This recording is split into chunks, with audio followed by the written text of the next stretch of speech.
Halo guys, kembali lagi bersama Salman Aldapa dari kelas 10 TJKT 3.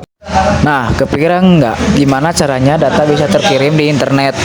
Oke, hari ini kita bakal bahas tentang networking.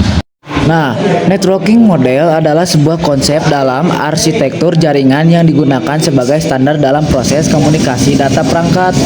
Selain jadi standar, ini juga jadi panduan tentang bagaimana data dikirim, diterima, serta diproses dalam jaringan.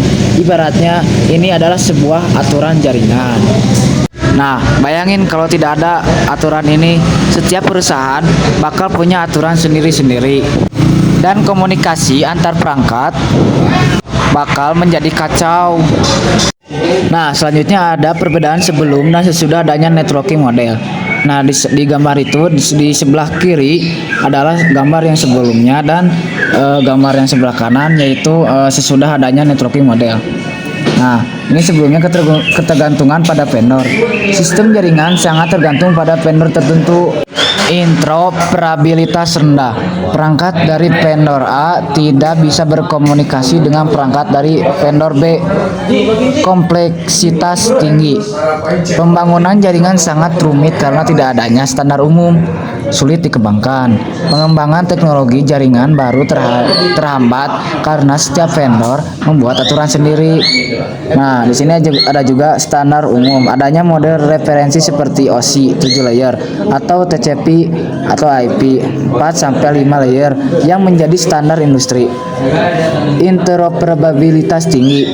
Vendor yang berbeda dapat membuat perangkat yang bisa saling terhubung komunikasi lancar. Modularitas atau pemisahan fungsi. Fungsi jaringan dibagi menjadi beberapa lapisan layer, mulai dari fisik hingga aplikasi, membuat pengembangan dari perbaikan jaringan lebih mudah. Nah, dan terakhir, mudah dipelajari, memudahkan pemahaman komunikasi data yang kompleks. Nah, sebenarnya ini ada dua model utama. Pertama ada OSI. Jumlah lapisan OSI memiliki 7 lapisan: application, presentation, session, transport, network, dan data, link atau fisikal.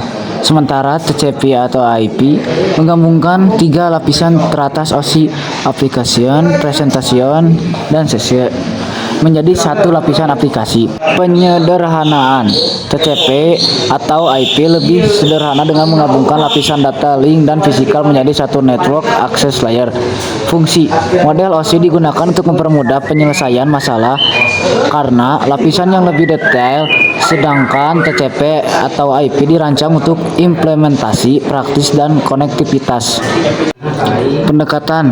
OSI adalah model teoritis konseptual, sedangkan TCP atau IP adalah protokol standar de facto.